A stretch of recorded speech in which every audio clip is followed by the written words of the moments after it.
Congress wonders as the Iran war draws to a close. Was it worth it? Add AP News as your preferred source to see more of our stories on Google. Add AP News on Google. Add AP News as your preferred source to see more of our stories on Google. Share Washington app. The question hangs in the halls at the Capitol. Was it worth it? Congress, which never authorized the war against Iran yet never fully objected to it, now must grapple with the consequences of President Donald Trump's nearly 4-month conflict. The lives lost, the billions spent, and the national security fallout that has reordered the political dynamics in the Middle East. Ask senators what they think about the deal Trump struck to end the war, and they do not search too far for words. Pathetic, failure, inevitable conclusion of a combination of never making the case to the American people, flawed strategic vision, lack of grasp of the regional dynamics, said Delaware Sen. Coons, a Democrat on the Senate Foreign Relations Committee. How many ways can I say bad, bad, bad? Yet Republican Sen. Ron Johnson of Wisconsin, a past chairman of the Senate Homeland Security and Governmental Affairs Committee, said that because of the president's actions, we are safer today. You can criticize.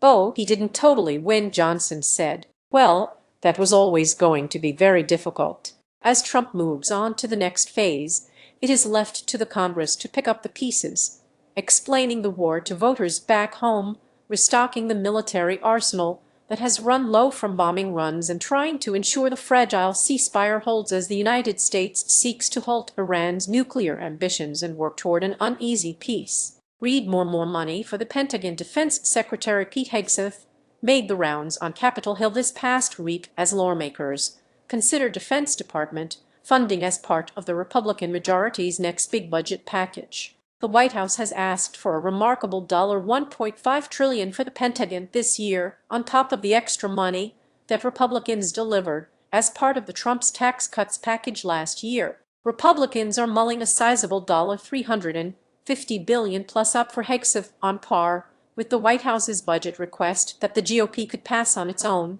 through the reconciliation process that allows majority rule over potential objections from Democrats. Senators, meanwhile, are seeking to set some guardrails on Hegseth with a provision to block a portion of his travel fund until the Pentagon delivers various reports. One such report is on an investigation into the strike on an elementary school in Iran that killed more than 165 people, a flashpoint at the start of the war. Officials have said they believe the U.S. was responsible for the strike and that it was based on faulty intelligence. Questions swirl over what's next. In Iran, lawmakers are still processing what just happened after Trump swiftly signed a memorandum of understanding with Iran and opened a window of 60-day talks toward ending Tehran's nuclear program. I understand the president's trying to find a peaceful solution to this, said Sen. Mike Rounds, RSD, who serves on the Senate Armed Services and Intelligence Committees. I commend him for that, but we've got a lot of questions.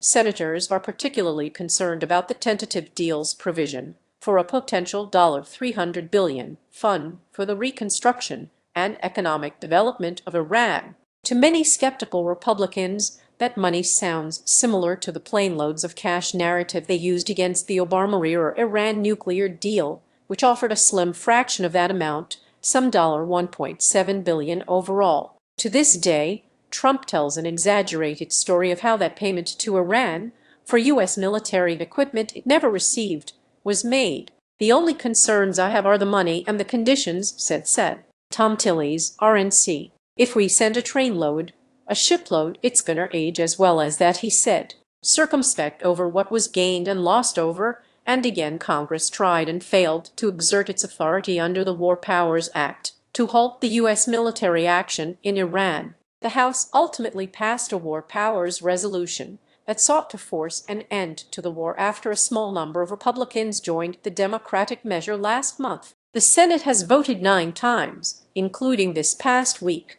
but failed to reach the majority needed. At the same time, Congress did not affirmatively authorize the war with a use of force resolution as has been done in certain other